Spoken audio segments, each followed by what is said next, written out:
اسی طریقے سے میں پھر یہ بات ریپیٹ کرتا چلوں، یہ جو درس بخاری کا ہم سن رہے ہیں، یعنی کون سی نمازوں کو کس وقت پڑھنا افضل ہے، پچھلے جمعہ مبارک میں بھی اور اس میں ہم نے سنا کہ نماز فجر کو اسفار شمس یعنی مکروہ وقت سے پہلے جب تھوڑا سا روشنی ہو جائے تب پڑھنا مستحب عمل ہے۔ اسی طریقے سے ظہر کون سے وقت میں پڑھنا مستحب عمل ہے، تو اس کے بارے میں نبی کریم صلی اللہ علیہ وسلم نے فرمایا اگر گرمیاں ہیں تو ٹھنڈا کر کے پڑھو، اور اگر سردیاں ہیں تو وقت مناسب پر پڑھ لو۔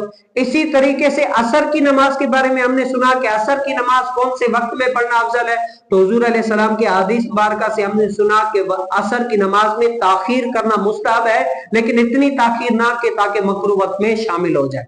اسی لحاظ سے اب یہ ہے مغرب نماز، مغرب نماز کتنی جلدی اور کب پڑھنا چاہیے، اس کے بارے میں نبی کریم صلی اللہ علیہ وسلم نے کیا فرمایا؟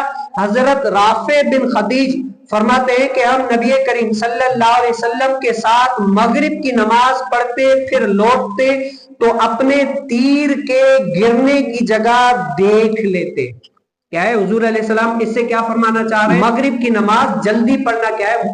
مستحب ہے۔ جیسے ہی مغرب کا ٹائم شروع ہو گیا، آزان ہو گئی، اب دیگر نمازوں میں وہ بندہ انتظار بھی کرتا ہے، لیکن علماء فرماتے ہیں اس نماز میں انتظار بھی نہیں ہے، فوراً آزان فوراً جماعت، تعجیل کرنا۔ اب صحابہ کیا فرماتے ہیں؟ ہم جیسے ہی مغرب کی نماز پڑھ کے اپنے گھروں کی طرف جاتے نا تو ابھی اتنا اندھیرا نہیں ہوتا تھا، اتنی روشنی ہوتی تھی، اگر ہمارا کوئی تیر یا کوئی بھی چیز زمین پر گری ہوتی تھی نا تو ہم دیکھ لیتے کہ یہ کیا چیز ہے۔